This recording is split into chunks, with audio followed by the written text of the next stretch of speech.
Howe has just played down the prospect of a new face coming in. Yeah, I don't anticipate that changing, but with time left, obviously there's still the chance for that to be the case. Okay, that was 6 seconds of Eddie Howe. That was it on transfers. Nout is going. But you can play that again on Monday. Yeah, I can. That'll kill 6 seconds. Yes, I can play it back to back. While 10 times, that'll be a minute. While the window is open, as he said there, like you can't rule anything out. But it's been, as they had suggested even before the window opened, it's been a quiet month, and it looks like it's going to finish in the same. Yeah, there hasn't been a great deal that happened anywhere, has there? You know, Manchester City have had a couple. Villa in the last week or so have got a couple in, but they've had a couple go out as well. So, but apart from that, Jurgen Strand Larsen may not get his move to Palace. Leeds have been interested in him. Newcastle might step in last moment, Ando. 50 million. I know it's a lot for him, isn't it? Just a little bit. Yeah. Oscar Bobb, the Norwegian midfielder, wide player, has gone from Man City. 27 million. I know scored that goal here, didn't he? Yeah, last minute. 2 years ago to beat Newcastle. I know, looking at social media, a lot of Newcastle fans like him and think he would have offered something different. He's made the move. Players we know what to do with them. But he might be an improvement.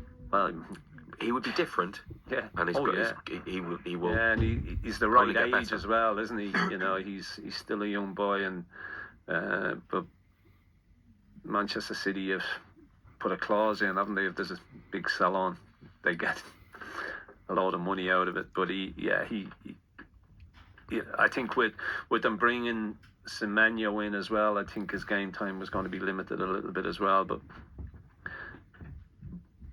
as I say, he's one that you would have liked to have seen, wouldn't you? You would have liked to have taken a chance on. Yeah. But it's going to be about the summer, I think, for Newcastle to reshape the squad in the ways. We'll have to do another special programme then, won't we? Yeah.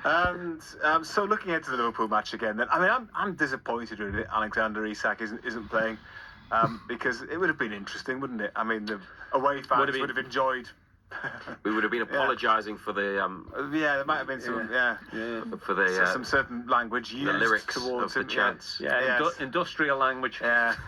So Newcastle fans will have to wait till maybe next season when he visits St James's Park. That's going to be interesting, which he'll do eventually at some point, you would imagine. But they won't be facing him this week, Razor. No, because he's continuing to recover from a broken leg and damage to his ankle and a bad injury sustained actually in the act of scoring a goal for Liverpool last month in their game against Spurs.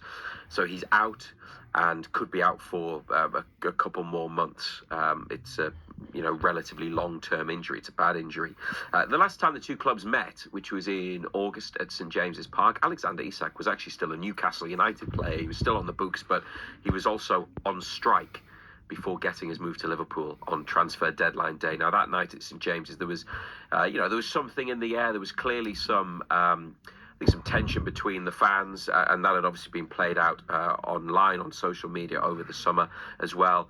Who knows what it was like between the two clubs, but it was a difficult transfer, and it was a saga, and it was a tough transfer window for Newcastle United. But frustration and bad feeling from the summer, well, Eddie Howe says that's not there anymore.